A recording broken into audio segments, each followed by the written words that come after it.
ভাবনা কাহারে বলে, সখী যাতনা কাহারে বলে। তোমরা যে বলো দিবস রজনী, ভালোবাসা ভালোবাসা, সখী ভালোবাসা কারে হয়, সে কি কেবলি যাতনাময়, সে কি কেবলি চোখের জল, সে কি কেবলি দুঃখের শ্বাস। লোকে তবে করে কি সুখের তরে এমনও দুঃখের আশ।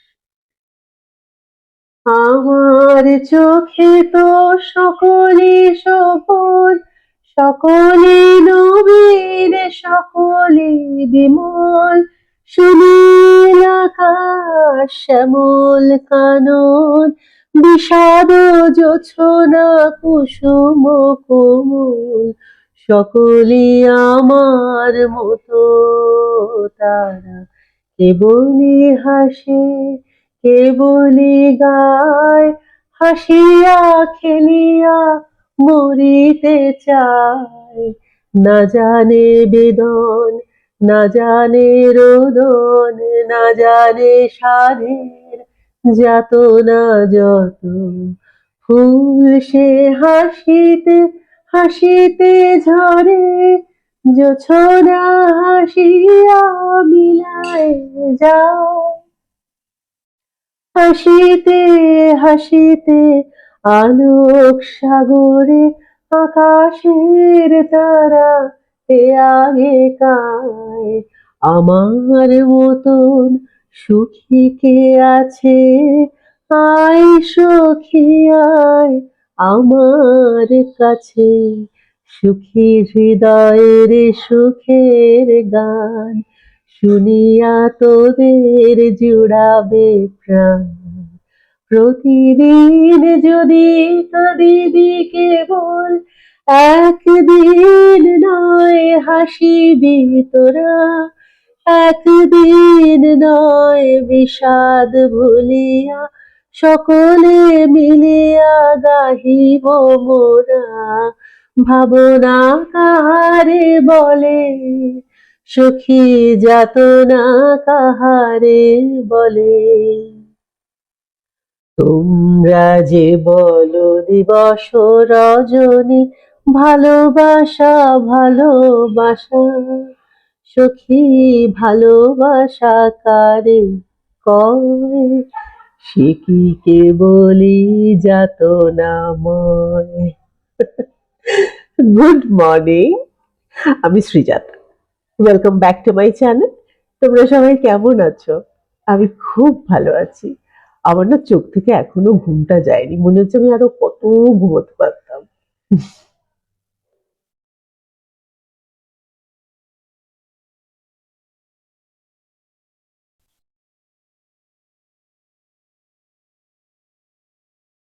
এই দেখো, এখনো শেষ হয়নি।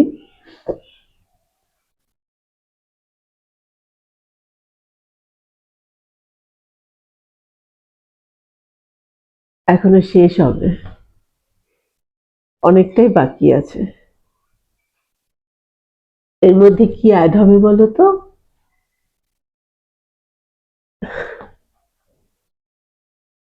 করে দেখাবো। ঝটপট ব্রেকফাস্ট বানিয়ে নিয়ে ছেলের জন্য একটা কিছু দারুণ করে রান্না করতে হবে, কারণ আমাদের আজকে দুপুরবেলা নেমন্তন্ন আছে। কিন্তু ছেলে তো যেতে পারবে না, ওর কলেজ আছে, 4টেয় ছুটি, ও স্ট্রেট বাড়িতে আসবে। তো আমরা ভালো মন্দ খাবো, মনটা খারাপ লাগে। আর সেই জন্য ওর জন্য একটুখানি ভালো করে একটু চিকেন রান্না করব, করে আমি আর দীপাঞ্জন স্নান করে বেরিয়ে যাব। এই পরপর যে অনুষ্ঠান বাড়িগুলো হচ্ছে না, এই অ্যানিভার্সারি হলো বন্ধুর, তার আগেও একটা অ্যানিভার্সারি হলো, মুখে ভাত, এগুলোতে একটা যেটা দারুণ জিনিস হয়, সবার সাথে দেখা হয়ে যায়, সকলের সাথে। আর তা না হলে এখন তো এমনি আমরা পাশাপাশি থাকি, তাতেও কেউ কারুর বাড়িতে যাওয়া হয়ে ওঠে না, সবাই এত ব্যস্ত থাকি, জড়িয়ে মরিয়ে থাকি। কিন্তু এই অনুষ্ঠানগুলোর এটা একটা সবকিছুর পরেও প্লাস পয়েন্ট যে প্রত্যেকের সঙ্গে দেখা হয়ে যায়। আমি এখন খেতে খেতে দীপাঞ্জনকে জিজ্ঞেস করছিলাম যে কি পরে যাব বলো তো, আমার শাড়ি পরতে এখন একদম ভালো লাগছে না, মানে খুব ক্যাজুয়ালি যেতে ইচ্ছে করছে। তো বললো যে না, তোমার যেটা ইচ্ছে করছে, যেটাতে তুমি কমফোর্টেবল, তুমি সেটা পরেই চলো। তো আমি এই হোয়াইট শার্টটা চুজ করেছি, এটা আমার ভীষণ প্রিয়, আমার রেড হোয়াইট ব্ল্যাক। আজও নেমন্তন্ন, বাড়িতে রান্না বান্না বন্ধ। আহা কি আনন্দ, আকাশে বাতাসে শাখে শাখে পাখি ডাকে, কত শোভাচারী। আমার না এখনো কোথাও গিয়ে চট করে ক্যামেরাটা বার করতে একটু সংকোচ হয়, কারণ কারোর যদি আনকমফোর্টেবল লাগে আমার ছবি তোলার জন্য, এটা ভাবি। কিন্তু আমি আমার ননদকে পেয়ে গেছি, আমি জানি ওর হাতে ফোনটা ধরিয়ে দিলে আমার কাজটা হয়ে যাবে, ও আমার ছবিটা একটুখানি তুলে দেবে। আমি বললাম দিদি আমার ছবিটা একটু তুলে দিবি? ও বললো হ্যাঁ হ্যাঁ হ্যাঁ, আমি সবার ছবি তুলে দিচ্ছি। এখানে আমার মাসি বসে আছে, এই যে বিবি আমার ননদ। তার মধ্যে আমরা প্রচন্ড ইয়ার্কি ফাজলামি করলাম। এই যে বললাম না যে সবার সঙ্গে দেখা হয়ে যায়, এটা একটা দারুণ ব্যাপার। আমার যখন বিয়ে হয়েছিল তখন আমার এই ননদরা কত ছোট্ট ছোট্ট ছিল। তা আমার এরকম না সবার সাথে জড়িয়ে মরিয়ে থাকতে খুব ভালো লাগে, আমাকে ওরা খুব ভালোবাসে। ব্লগটা আর বেশি বড় করছি না, একটু মাথায় ম্যাসাজ করব অ্যান্ড ডিনার স্কিপ করব, সেই জন্য ডিনারও কিছু দেখানোর নেই। আর ভালো লাগলে তোমরা কিন্তু সাবস্ক্রাইব করবে, আর সবাই খুব ভালো থাকবে।